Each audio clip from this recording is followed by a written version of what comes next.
Hello guys, and welcome to my August and September combined empties.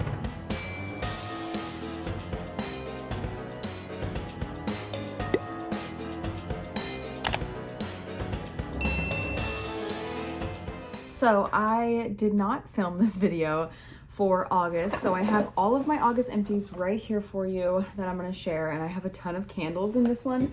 So I did really good in August, and then I also have what I finished in September, which is not as much because I was traveling and I was sick.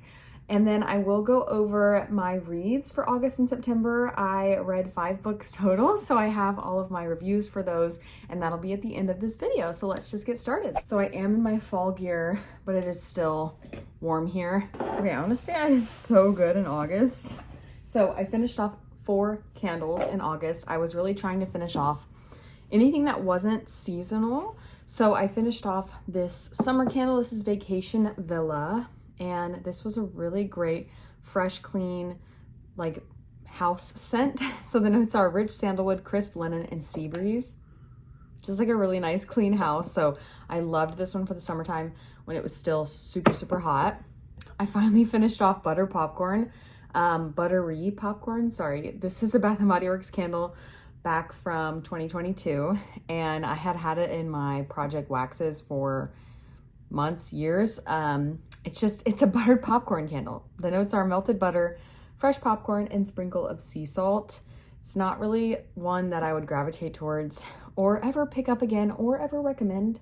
But if you want something like weird and random, this is your girl. And then I finished off the Emily in Paris Champagne in Paris candle. I loved this. It was definitely reminding me of champagne toast combined with like In the Stars, I think.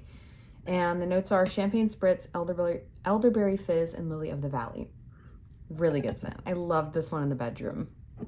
And the last candle that I finished is actually cinnamon spice vanilla. So I pulled this one out as like my first intro into fall because I think I finished off my coffee scent downstairs, and I like to have a coffee scent going like in the kitchen at all times. Or not burning actively in the kitchen, but I like to have one out on my kitchen counter that I can light up pretty much most weekday mornings when I'm working from home. So I put in cinnamon spice vanilla because I ran out of coffee scents. And yeah, it was really great. The notes are fresh ground cinnamon, sugar crystals, and Tahitian vanilla bean. I wished I had another one that I saved for fall because it is like the perfect fall scent, but yeah, finished that one off, just like a nice, simple, sweet scent. And then I only finished off one full-size body care item, and that is the At the Beach body wash. This one was in my summer project Use It Up. It is white frangipani blossoms, toasted coconut, bergamot waters, sea salt breeze, and sun-kissed musk. I really fell in love with At the Beach this year. It is so good, and now sniffing it, it's like reminding me of Galveston because we were in Galveston when we used this. It smells so good. So really loving that. Definitely gonna continue to get At the Beach next summer. And then I also finished off 2 hand lotions. I guess I was like focusing on finishing them. So I have this full-size, or I guess full-size, like purse-size Mary Kay hand cream in wild berry and passion flower. And this was like their play collection a couple years ago. I think it was like around Christmas time. So I got it as a gift for my mom, and yeah, smelled really good. I had this on my nightstand for years and had just like been using it steadily. Loved that. And then I also finished off the Happy Birthday hand cream from Bath & Body Works, and this one I think was vanilla buttercream was the Happy Birthday scent. Loved it. Oh my gosh, it smelled so good. The last body care item that I have are 2 pocket backs, and I actually bought these this year and finished them this year. That is like revolutionary for me. But I've been using hand sanitizer a lot lately because I take them on my walks with Kai, and I have to pick up his poo when we're on walks, so I always use these. So we have Crystal Blue Coast, just like a nice, fresh, watery scent, and then Endless Weekend, another nice, fresh scent. So loved those. I did finish off 1 hand soap. This is the Mrs. Meyer's Clean Day Compassion Flower hand soap. I think I had this in the kitchen. Yeah, I liked it. I like the Mrs. Meyer's brand. It's pretty good. Usually the scents are pretty nice. I don't love a floral scent, but it was nice to like use after washing dishes. So that was good. I do have a couple other like home fragrance things. So I have 2 Scentsy wax bars that I finished. I think I was trying to finish off the last of the summer stuff that I could. So this is Sippin' Poolside, and this one is definitely like an aquatic scent. Yeah. Oh, it smelled really good. Nice and fresh and kind of fruity. And then we have Pina Colada Cha Cha. Such a cute name. This was a really good scent. Just smells like a pina colada. It smells so good. And then I also finished off this Scentsy Circle in Luna.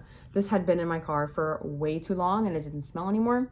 It still doesn't smell anymore, but I really liked it for when it did work and when it was fresh, but I have some extras that I needed to put in there. I just like kept forgetting. So I finished off one hair item in August, and this is the Pantene Flexible Hold Hairspray. I actually really like this. They keep being sold out of my Garnier Fructis hairspray that I get at H-E-B. It's not even this one, it's the orange one. It's like a flexible control one. So I just picked this up because it was available and I actually really liked it. And then two skincare items from August. I finished off the CeraVe Daily Moisturizing Lotion. I use this every morning and every night, and so does Ryan. Just like it. It's like nice and simple and it doesn't break me out. And then I also finished off the Good Molecules Mandelic Acid Serum. I really liked this. I used it like every 4 days or so. I didn't notice too much of a difference, but it was a good price and it did work, but I don't think I would repurchase this. So for September, I put everything in just this Lululemon bag that they give you when you check out. But I did not finish, I did finish one candle. I actually did not know that I even finished any.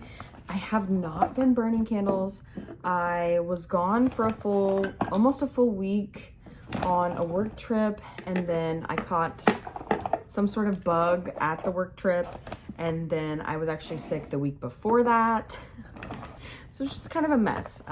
Yeah, we went on a trip to Flagstaff at the end of August, the beginning of September, and then all of us caught COVID once we got back. So I had COVID for about a week, and then I went to Orlando for a work trip, and Ryan and I did a day at Disney on the weekend before the conference started. And then after the conference, I came back with some sort of viral infection that turned into a sinus infection. And I was sick for about 9 days with that. So that was so much fun. I did not want to do any fragrance, any candles. I could barely function for half of that period. So yeah, that was not a fun month, September. And usually for me, it is pretty fun. So that was really not enjoyable. But anyways, let's get into what I finished. So I finished off the Almond Croissant Single Wick Candle. This has to be one of my favorites of the entire year. I don't know what it is. I picked this up on a whim too. Like I didn't even think about it. I picked it up at semi-annual sale during the summer for a cheap price, and I was like, I'll just try it. It looks cute, whatever. It's a nice neutral color. The notes are toasted almonds, vanilla glaze, and flaky croissant. Oh, you guys, this smells just like the croissants that you get at a bakery. It smells like the ones with the little almonds on top and the powdered sugar. It smells so good. And it burned with the strength of a 3-wick candle, being this small single wick. So highly recommend Almond Croissant. If it comes back out, I'm gonna pick it up. I've considered getting some on Mercari, but I did pick up the member exclusive croissant candle that came out recently for fall. So we're gonna try that one and see if it's similar, but I don't think it is the same thing. But yeah, Almond Croissant, so good. One of my favorites. I don't think I'm gonna get rid of this packaging just so I can keep smelling it, but that one was amazing. And then I did finish off another Scentsy wax bar. This is the Vanilla Bean Buttercream scent. Just honestly the perfect vanilla scent. Smells so good. And then for body care, I finished off the Fresh Coconut and Cotton Shower Gel. So that was all the shower gels in my summer project Use It Up. I did really good. The notes are coconut, coastal breeze, and beachside cotton. Great scent. I think I'm gonna have to like mix it up for next summer though, because I was kind of getting sick of this scent near the end. So I'm definitely gonna be open to new summer scents whenever they start coming out next year. But for now, obviously, I'm focused on fall. I also finished off 3 hand soaps, so I did really good. The first is this Mrs. Meyer's Clean Day Lemon Verbena scent. And I did pick up like a 4-pack of these from Costco for a good deal. So that's why they're like kind of larger. I actually have a regular one. See, it's like a little bit smaller. This is 16 ounces and this is 12.5. So lemon verbena is like one of the traditional Mrs. Meyer's scents. It's a really good one. It's nice and simple, but smells like hand soap. I don't know. It's nothing special, but it's a good scent. And then we also finished off the Mrs. Meyer's blueberry scent hand soap. I got this one for Ryan's sink. He loves blueberry scents. I actually never tried it, so let's give it a sniff. Oh yeah. It smells like blueberry body wash. That smells amazing. And then we also finished off the Frosted Coconut Snowball hand soap. I loved this one. I really liked that they had this come out during the summertime. I think that was a good idea because Frosted Coconut Snowball is a summer scent, even though it comes out for Christmas. To me, it's a summer scent. Like it's just coconut. So it was a great scent for summertime. Really enjoyed that. And then I also finished off my last and final shower steamer and eucalyptus spearmint. So I picked these up, I think at the Body Care Day sale a couple of years ago when everything goes for like $4.95 or $4.50 on Body Care Day. I can't remember exactly what the price is, but it's always a really good deal. And these were fun. So it was a great scent to use at the end. I forgot that I had this actually. At the end of my sinus infection, I used this and it was so nice in the shower. So I will definitely pick up another pack of these if I can at Body Care Day, just because they're unique. So shower steamer is basically a bath bomb for your shower. You just stick it like out of the spray of the water, but where it'll still kind of get wet on like your shower floor. And it just like has the aromas come and meet you. It was a great one, especially for having a sinus infection. So I definitely would keep some of these on hand. And if you have frequent sinus infections, I get one almost every single year. I would definitely recommend getting this. It's just really nice, especially just for if you get sick during winter, which I feel like everybody does. Okay, I also finished off 2 minis. I finished the Girlfriend Mini Body Cream. I didn't even get to save this for actually Halloween time. I loved this scent. It's definitely not a fall scent by any means, but it was nice and fresh and fruity and I really enjoyed it. So I loved that. Definitely been loving Girlfriend. I have it in the shower gel right now in my shower as well. And then I also finished off this L'Occitane Supple Skin Oil Mini. I got this as like a free gift with purchase sometime when I did a Sephora order and it was awesome. I took this on my trip with me. Loved it. It was great.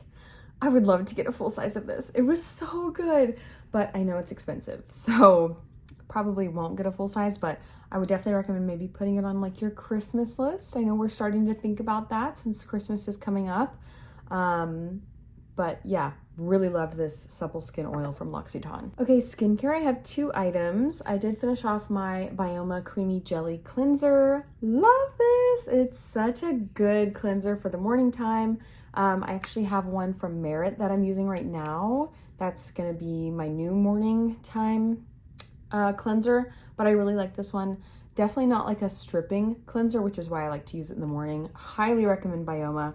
They have great ingredients and like a great brand stance. So loved this so much and I would definitely repurchase it. And then I also finished off the Inky List Bioactive Ceramide Moisturizer. This was like a pot moisturizer, so it was definitely thick and I think it really worked very well for my skin. I don't think it clogged my pores. I definitely think it moisturized. My skin felt like more, I don't know, bouncy after using it. So I really did like this. I would consider getting it again, but maybe only using it in like winter time when my skin gets a little bit more dry. And then for hair care, I did finish off my Not Your Mother's First Control Curl Talk Sculpting Gel. This stuff is really good. I actually have been wearing my hair curly a little bit recently and this stuff is amazing. So I highly recommend this brand in general. Their mousse and this sculpting gel is so good if you have curly wavy hair like me. And then lastly, I did finish off 2 mascaras. So really, I think I've had them open for longer than 3 months. So I did go ahead and like take them out of my currently using stash because you are only supposed to use mascaras for 3 months. So I did take out these 2 from Mary Kay. This is the Lash Love Waterproof Mascara. Not my favorite. I feel like waterproof mascara now for me is like not a necessity, so I haven't really been using any. They're just so hard to get off at night with like makeup remover and stuff. But this new one from Mary Kay, this is the Great Heights mascara. I was actually really sad that I had to get rid of this because it started drying out, but like, oh, I love a brush like this. I really love a brush like that. This worked so well. So loved that one. Sad to see it go. I'm definitely gonna repurchase the, what is it? Greater Heights mascara. Yeah. Okay, so that is it for empties for August and September. If you don't want to see what I read in those months, that's totally fine. I will catch you in my next video. But let's go ahead and get into what I read in the months of August and September. This is good, you guys. August was kind of a reading slump. I will say we were doing a lot of stuff and like traveling a little bit, and August was just really full and I did not want to read. So I only read one book in the month of August, and that is Happy Place by Emily Henry. Now, this one, if you ask me what it was about now, having been the end of September and I read it probably the beginning of August, I don't remember what it was about. I don't remember what it was about. I can give you like a general synopsis that it was about two friends, and like they're in their own friend group and they all met in college. And these two friends were together for a long time, like, I don't know, 4, 5, 6 years. And they recently broke up, and they're meeting back up at like a full friend vacation where all the friends are in one house, but they didn't let their friends know that they broke up. So they're like hiding that they broke up already a couple months back from all their friends. And then they end up getting back together. That's the gist of it. I gave it 4 stars on Goodreads, which must mean I liked it. I read it on audiobook, so I'm thinking maybe I just don't remember it because of that. Just because I can't remember it, I'm gonna downgrade it to 3 stars. I think it was good, but I don't remember it being like groundbreaking or like amazing. So yeah, I don't know. If you're interested in Emily Henry books, I liked it. It was nice, but not memorable. Okay, for September, I read 4 books and I read some good stuff. So the first thing that I read is The Summer of '69 by Ellen Hildebrand. And this book was awesome. So it is a historical fiction, which means it is, obviously it's fiction, so it's not fact, but it's about a time period in the past, so it's historical.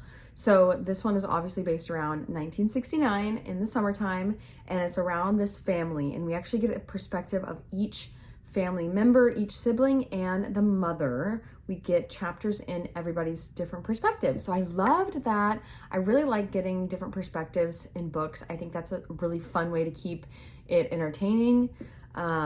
It took me like a month to read this. I think I started it in August, finished it in September, just because I kind of got bored a little bit halfway through. Things weren't really moving very fast, but I loved it so much.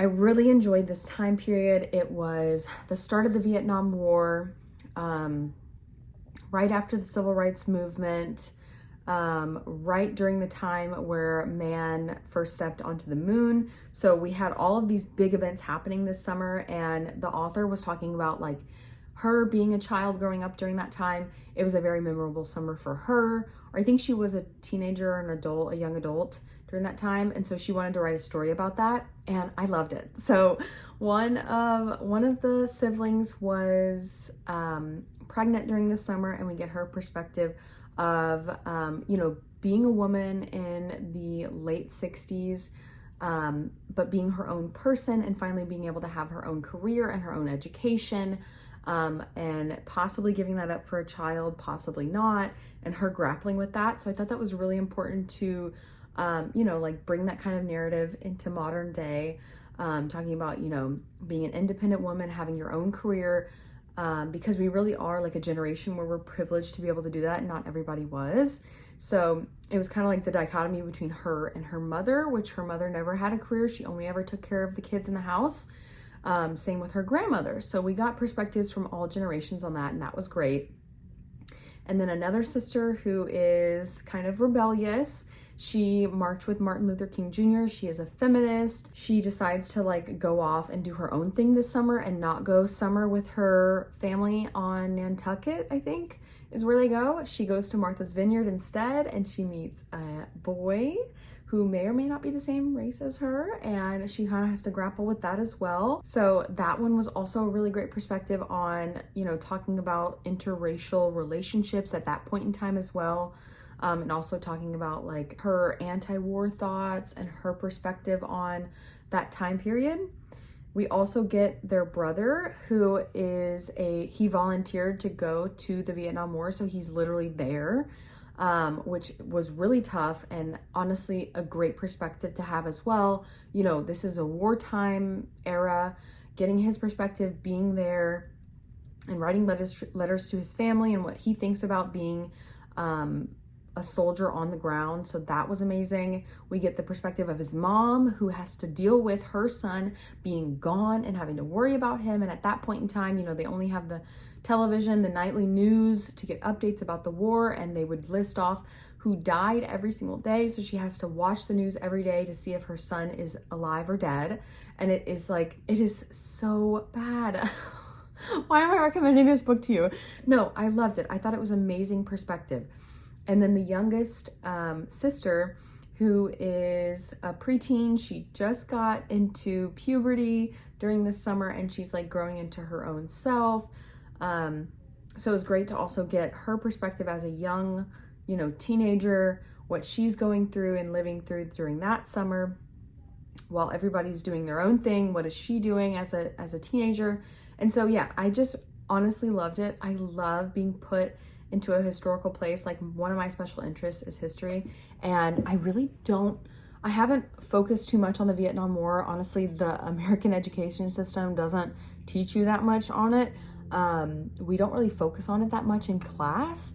So I know like a base level understanding, but I never dive deep. And so that was also really good to get more perspective on it and learn more about it. And I kind of researched a little bit while I was reading. So it got my brain thinking, and yeah, it was a great book. I would highly recommend it. I gave it 4 stars on Goodreads, but I think I would say if I could give it a half, I'd give it 4.5 stars. I think there's only a half star that I would dock because it got kind of slow in the middle, but man, it was a great book. I loved it. I think it's a great one to put yourself into the shoes of somebody in that time period. And it'll also help you relate to people nowadays who had been through that time period and just kind of relate to people. I think it was great. So love that. If you guys have any historical fiction books to recommend me, please do down below. I would love to read more in that genre. Another genre that I dived into in September is thrillers. So I read The Housemaid by Frida McFadden. And I didn't realize that they actually are coming out with a movie on this. So I didn't really mean to read it at that point in time, but I have Kindle Unlimited and it showed up and I was about to go on this work trip. So I downloaded it and I read it the entire work trip. I read it in a week. It was great. So I gave that one 4 stars. Yeah, thrillers for me, I liked it. I liked it a lot. At some points in time though, it scared me, you know? So I don't think I could always be reading a thriller, but I think sprinkling it in there now and then is like a good shift in between like my romance, my fantasy and stuff. Yeah, it was really enjoyable. I'm not going to say too much about what it's about. You can read like the description, but I thought it was great. It was thought-provoking. It had a great ending. I will say the ending was the best part. So yeah, it was very satisfying. Loved it a lot. Yeah, it was a great book. So everybody who recommended me to read Frida McFadden, thank you so much. You're the best. I actually have another book that I got from my free little library. This is Never Lie, that I'm going to try and read in October. So we'll see how that goes. Okay, the next book that I finished in September, but I started it like literally in May, is Kingdom of Ash by Sarah J. Maas. It is the last book in the Throne of Glass series, and it was 1,000 pages. It was like 980 pages, okay? It was basically 1,000 pages. So it took me a long time, and I had to like take a lot of breaks because I didn't want to finish it. 2, I didn't want to commit to reading that much. So I did read a little bit of it via audiobook, and then the rest of it I read the physical copy that I own. Oh my God. It was 5 stars. I will say it was 5 stars. If you have not read the Throne of Glass series, you definitely need to. If you've ever liked Game of Thrones, you would love this. So I am a big fan, I found, of court intrigue, of like magic systems, not systems, magic, like different creatures, different realms. And yeah, court intrigue is like definitely becoming one of my favorite things about fantasy books. I didn't even realize that I liked it that much, but it is so cool to me to kind of see how different rulers rule their kingdoms and how you know, they like interact with each other. Oh, so good. So I'm not going to say a lot about Kingdom of Ash. You guys know that my favorite character is Manon Blackbeak. She's that girl, and I love her so much. That book was hard to read. At some points in time it was hard to read. At some points in time I couldn't put it down. It put me through every single emotion on the planet, and it was amazing. And I'll leave it at that. Okay, so if you haven't read that series, you need to. And honestly, I would recommend it above any of her other books. I would recommend starting with that series. Okay, and don't ask me which order, because I think you could do it either way. I think if you like surprises, read it in publication order. If you like knowing everything, read it in chronological order, like from the prequel to book 1, 2, 3, 4, 5. Okay, so I like things to be surprised, so I read it in publication order, and I loved that. But that's how my brain works. I like to be surprised. I like a callback to the past, and then finding out what that callback was later. So that's just me. Okay, that's everything I'm going to say for that. And the last book that I read in the month of September is The Pumpkin Spice Cafe by Lori Gilmore. This one was cute. It was an audiobook. I read it on Spotify. If you didn't know, if you have a Spotify membership, you get access to, I think it's 18 hours a month of audiobooks. So I did finish Pumpkin Spice Cafe. I gave it 3 stars. It was cute. It was fun. I skipped the schmactual scenes. I didn't really care for them. Yeah. It kind of got boring after a while, and the third act breakup frustrated me, but what's new? Like, that's every romance. It just felt very predictable, which is good if you like that, but I feel like it was just like, okay, like you don't have to read it. I feel like it was overhyped, but I liked it. I enjoyed it. Will I probably read the next book, The Cinnamon Bun Bookstore? Probably, yes. So I gave it 3 stars. Yeah, I liked it, but it wasn't amazing. So that is everything for my August and September empties and my August and September reads. I hope you guys enjoyed. Let me know down below what books you've been reading in the last couple of months, and you know, what you're proud of finishing off. And I will see you guys in October. I'm recording this on the last day of September, so I will see you guys in October, and I'm so excited for a new month and for the October month to start. So thank you guys so much for watching, and I'll catch you in my next video. Bye.